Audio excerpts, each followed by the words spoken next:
So guys, balik lagi sama kuliah sore bareng El di sini. Oke, di video kali ini kita bakal bahas rekomendasi HP yang fokusnya buat main game, mulai dari harga 1 jutaan sampai 10 jutaan. Ingat ya, buat main game. Jadi kalau ada yang komen, "Bang, kok yang ini nggak masuk? Kan layarnya cakep, kameranya juga cakep." Ya cakep, tapi nggak masuk ke kriteria HP yang fokusnya mau kita bahas kali ini itu adalah HP gaming. Chipset itu nomor 1 ya, storage nomor 2, dan baterai nomor 3. 3 hal itu aja yang jadi patokan kita buat video rekomendasi kali ini. Ya udah, langsung aja kita mulai dari HP yang pertama nih, yang harganya ini 1 jutaan. Ini ada Infinix Hot 11S NFC. Buat harganya ini ada di 1,7 jutaan. Chipsetnya ini udah pakai MediaTek Helio G88. Chipset yang bisa dibilang paling kenceng lah buat kelas harga segini. Buat harga 1,7 jutaannya ini dapat RAM yang kapasitasnya 4 GB dan internal 64 GB ya. Sebenarnya ada juga yang 6/128 GB, tapi itu udah tembus 2 jutaan. Kelas 2 jutaan nanti ada jagoannya sendiri. Nah, kalau buat baterai ini kapasitasnya 5000 mAh dengan kecepatan ngecas yang ada di 18 watt. Kalau mau nonton review lengkapnya aku bakal taruh di deskripsi video ini sama link pembeliannya. Yang jelas buat harga 1 jutaan ini udah paling aku rekomendasiin sih buat main game.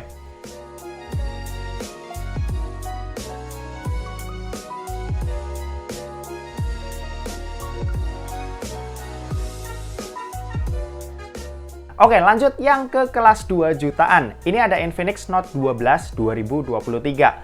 Yap, HP ini adalah HP yang paling aku rekomendasiin buat kelas 2 jutaan kalau emang kebutuhan kalian buat main game. Harganya sendiri ini ada di 2,5 jutaan. Chipset yang dipakai ini MediaTek Helio G99, chipset baru yang juga punya performa kencang. Buat RAM ini udah gede di 8 GB dan internalnya ada di 128 GB.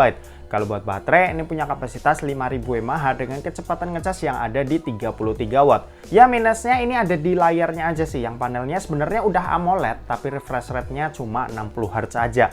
Tapi serius deh, nggak bakal banyak game berat juga yang bakal jalan di 60 fps lebih. Jadi aku rasa layar 60 Hz itu bukan deal breaker ya buat yang cari HP kencang di harga 2 jutaan.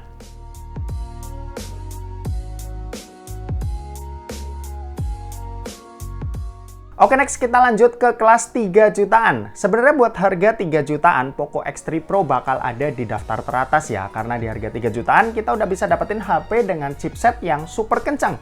Tapi aku nggak bakal taruh itu di rekomendasi kali ini. Karena pertama harganya ini udah digoreng seller. Stoknya goib dan isu yang pastinya juga pasti kalian tahu lah ya. Makanya buat kelas 3 jutaan aku bakal masukin Vivo T1 5G yang varian 8/128 GB dengan harga 3,3 juta. Soalnya ada yang 4/128 GB dan harganya itu ada di bawah 3 jutaan. Bedanya lumayan ya, tapi aku saranin tetap ambil yang RAM 8 GB aja, soalnya performanya beda jauh.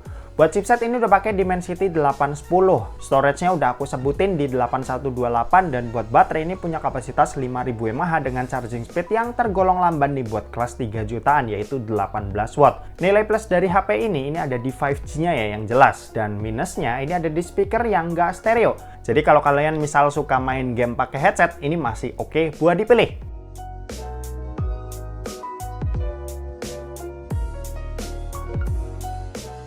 Oke, lanjut buat ke kelas harga 4 jutaan, gak lain dan gak bukan. Yap, Vivo T1 Pro 5G. Kalian pasti udah tahu lah ya kalau HP Vivo yang satu ini itu bisa dijadiin bahan mendang-mending sama HP lain. Harganya ini ada di 4,3 jutaan dan dengan duit segitu kalian udah bisa dapetin HP dengan chipset Snapdragon 778G.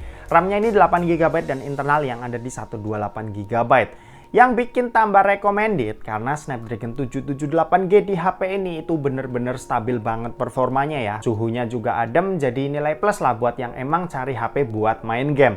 Buat baterai ini kapasitasnya 4700 mAh ya, dengan kecepatan ngecas yang ada di 66 watt yang udah ngebut. Sayang, minus HP ini tuh masih sama kayak yang sebelumnya, yaitu speakernya yang belum stereo. Kalau masalah speaker itu nggak terlalu penting buat kalian, ya udah ini the best banget buat dipilih.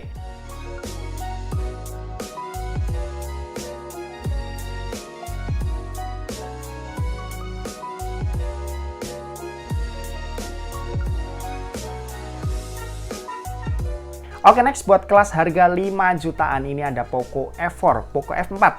Yoi, ini ada dua pilihan, kapasitasnya 6128 sama 8256. Tapi yang aku rekomendasiin itu yang 8256 dengan harga ini 5,3 jutaan. Buat chipset ini udah pakai Snapdragon 870, udah kelas flagship. Semua game yang aku tes, misal kayak ML, PUBG M, sampai Genshin, ini bener-bener lancar ya di HP yang satu ini. Dengan syarat main Genshin-nya ini di lowest aja. Kalau highest ini bisa, cuma nggak stabil di frame rate tinggi. Terus kalau buat baterai ini kapasitasnya 4500 mAh dengan kecepatan ngecas yang ada di 67 watt yang udah super ngebut. Buat kekurangan HP ini sih nggak ada ya kalau buat kebutuhan main game. Paling di kapasitas baterainya aja yang kurang jika dibandingin HP-HP lain yang standarnya ada di 5000 mAh.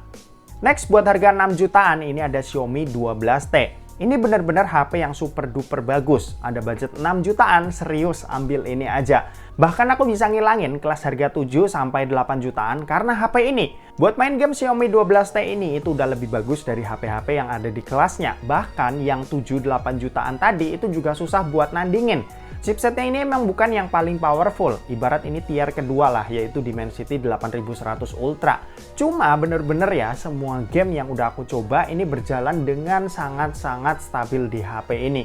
Kalau Poco F4 tadi itu kurang stabil buat jalanin Genshin di settingan highest, di Xiaomi 12T ini Genshin tuh takluk dan bener-bener lancar buat dipakai. Aku juga nggak ngelihat ada kekurangan ya di HP ini buat kebutuhan main game. Baterainya udah 5000 mAh dan chargingnya juga udah super kencang di 120 watt. Udah paling the best lah kalau kalian punya budget 6, 7, atau bahkan 8 jutaan.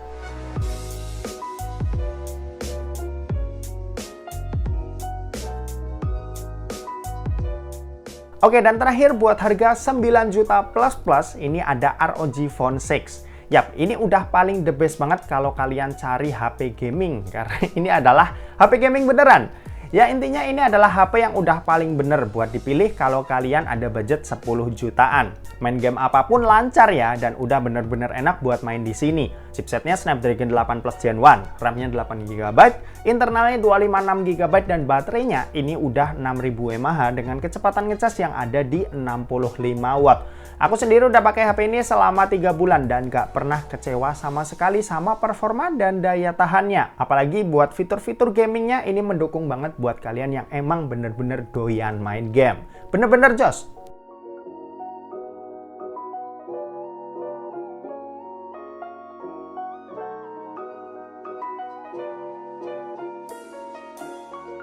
Nah, itu tadi rekomendasi HP buat main game dari kelas harga 1 jutaan sampai 10 jutaan. Dan semua link pembelian dan video review bakal aku taruh di deskripsi video ini.